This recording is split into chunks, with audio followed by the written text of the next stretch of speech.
Bonsoir chers frères et sœurs, bienvenue sur la chaîne de l'éveil spirituel 2100. Je suis donc le frère Fabrice. Aujourd'hui, je vais continuer avec les sujets portant sur l'âme, la conscience et l'ego. Mais aujourd'hui, on parlera un peu plus de l'âme et de l'ego.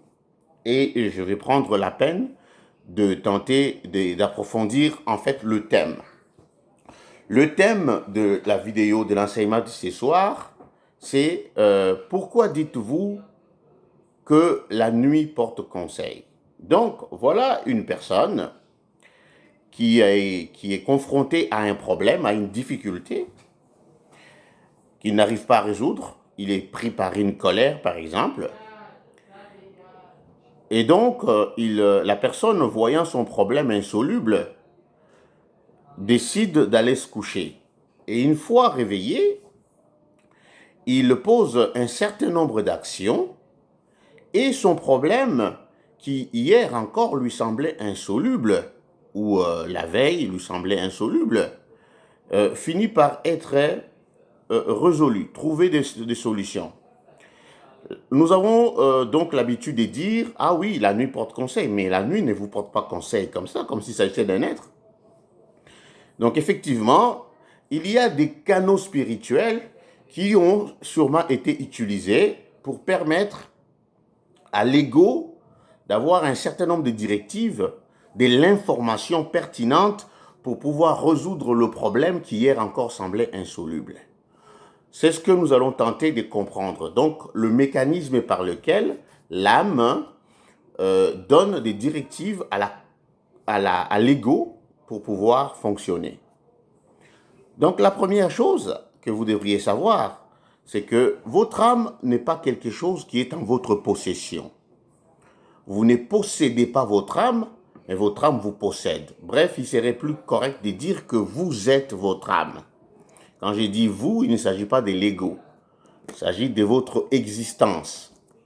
Vous voyez?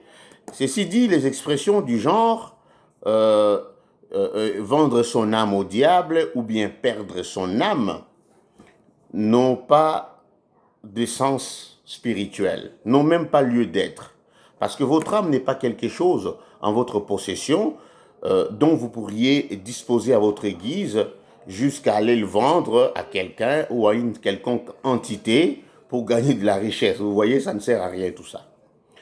Et donc, je vais également vous dire que votre âme est donc la source, comme je l'ai dit, votre âme est donc cette entité d'essence de la même essence que le Créateur, d'où tous les humains tirent leur vitalité et leur énergie pour fonctionner. Vous voyez?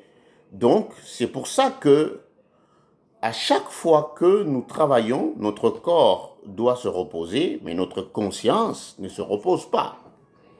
Donc, notre conscience est chaque fois appelée à effectuer un voyage retour vers l'âme, si vous voulez. Souvenez-vous que je vous avais dit que l'âme est représentée dans la Bible, par exemple. Je vous ai parlé de l'échelle de Jacob. Cette échelle qui connecte la terre au ciel, si vous voulez, le monde tridimensionnel au monde multidimensionnel, le monde physique au monde spirituel. L'âme, c'est cela. Et donc, la conscience, à chaque fois qu'elle quitte le corps, lorsque vous allez dormir, si vous voulez en quelque sorte, ou parfois lorsque vous êtes un peu perdu, ça vous arrive, en ce moment-là, votre conscience parcourt un certain nombre d'échelons pour retourner vers l'âme. On parle souvent des couches de sommeil. On dit qu'il y a certaines couches de sommeil qui ne sont pas toutes pareilles, à travers lesquelles la conscience gravite pour faire ce voyage, ce retour vers la source qui est l'âme. Alors, la deuxième chose à savoir, c'est qu'il existe une relation, en quelque sorte, de maître à esclave entre l'âme et l'ego. Là, j'utilise beaucoup le terme ego, je vais quand même tenter de l'expliquer. L'ego, si vous voulez, c'est votre personnalité, vous voyez? C'est-à-dire, c'est cette partie de vous que vous considérez comme étant exclusivement vôtre. C'est ce qui fait par exemple que deux jumeaux qui ont le même génome, qui sont à tout point de vue identiques, vont quand même avoir des personnalités différentes. C'est-à-dire que leur conscience ne manifeste pas les mêmes réactions aux stimulus que l'environnement leur renvoie. C'est pour cela qu'on dit souvent, on dit à telle phrase, on sait comment Monsieur X répondrait, à telle phrase, on sait comment Madame Lambda réagirait. C'est-à-dire que cette réaction à ces différents stimulus que l'environnement renvoie donc aux êtres humains ne sont pas gérés de la même manière. Vous voyez, une personne peut vous dire une parole méchante, mais la même parole ne serait peut-être pas considérée comme méchante pour une autre personne. Cette caractéristique qui nous différencie les uns des autres, c'est cela l'ego. Si vous voulez, l'ego, c'est en fait l'expression de notre conscience. Souvenez-vous, je vous ai dit que la conscience, c'est à la fois les sentiments, donc les émotions, et l'imaginaire. La façon que votre conscience s'exprime dans le monde physique, dans le monde tridimensionnel, c'est ce que j'appelle l'ego. En fait, c'est simplement votre personnalité, voyez-vous? Alors, j'ai dit qu'il existe une relation de maître à esclave entre l'âme et l'ego. En fait, en réalité, le maître, c'est l'âme. L'ego, c'est les serviteurs. Même si le monde dans lequel nous vivons, ou bien la plupart des types d'éducation que nous avons reçus, nous ont quelque peu déroutés jusqu'à faire passer l'ego, parfois à ériger l'ego en maître, alors qu'il devait être le serviteur. Vous voyez? Donc, le travail de l'ego consiste précisément à mettre en pratique les directives qui lui sont données par l'âme. Vous voyez? Alors, ce qui est important à savoir, pour que vous sachiez pourquoi c'est important de laisser l'âme fonctionner, de vous laisser en quelque sorte guider par les directives qui vous arrivent à votre conscience sous forme des intuitions, qui sont en fait les messages qui proviennent de votre âme. Je vais vous expliquer pourquoi c'est important. Parce que l'âme procède par une série de calculs, de probabilités pour chaque événement qui nous arrive. Et justement, c'est comme ça que fonctionne notre réalité. Vous voyez, vous décidez de prendre un vol pour partir de Kinshasa à Paris. Sachez que rien que votre réalité est liée à N possibilités, à N probabilités. Donc, vous pourriez prendre votre vol à 9 heures ou à 12 heures. Vous pourriez le prendre à 20 heures ou à 23 heures. Vous pourriez le prendre le 19 ou le 24 janvier. Vous voyez, rien que ça fait déjà plusieurs probabilités. Et à chaque fois que une probabilité est arrêtée, mais il y a d'autres probabilités qui vont être considérées. Donc, une fois que votre date est arrêtée, il faut faire le choix du service aérien qui va pouvoir assurer en quelque sorte votre voyage, vous voyez, et il faut inclure à cela le pilote, mais le pilote aussi fonctionne avec un certain nombre de probabilités qui doivent être multipliées au nombre de probabilités que vous aviez déjà vous arrêté, vous voyez. Et sans compter que si vous avez un avion qui a 200 passagers, mais ça fait plusieurs probabilités à calculer. Parce que si dans votre vol, il y a peut-être un seul kamikaze, vous voyez, ça c'est une probabilité, une possibilité, si vous voulez, parmi ces N événements qui peuvent venir porter préjudice à votre voyage. Votre ego ne peut pas considérer tout ce paramètre-là. Votre ego ne peut pas calculer tout cela avec précision. L'âme le fait. Voilà pourquoi je vous dis que l'âme procède par une série de probabilités. Et c'est pour ça que je vous dis que votre âme est en fait la source de votre vitalité. C'est elle qui assure votre existence. Je pense ici à un texte qui dit « Il donne à tous le mouvement, la vie et l'être ». C'est ce que l'âme fait précisément.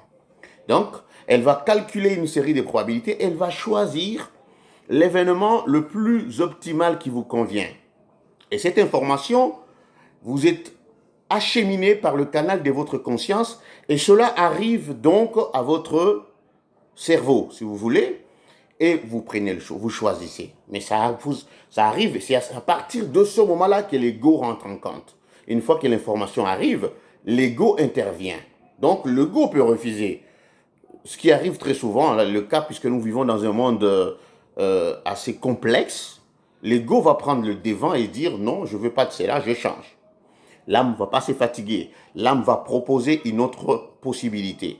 Et donc, vous voyez, ça arrive souvent qu'on prenne de mauvaises décisions.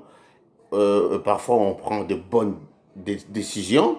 Et donc, c'est de cette façon-là que l'on fonctionne. Alors, il y a quand même des règles. C'est-à-dire que l'âme sait que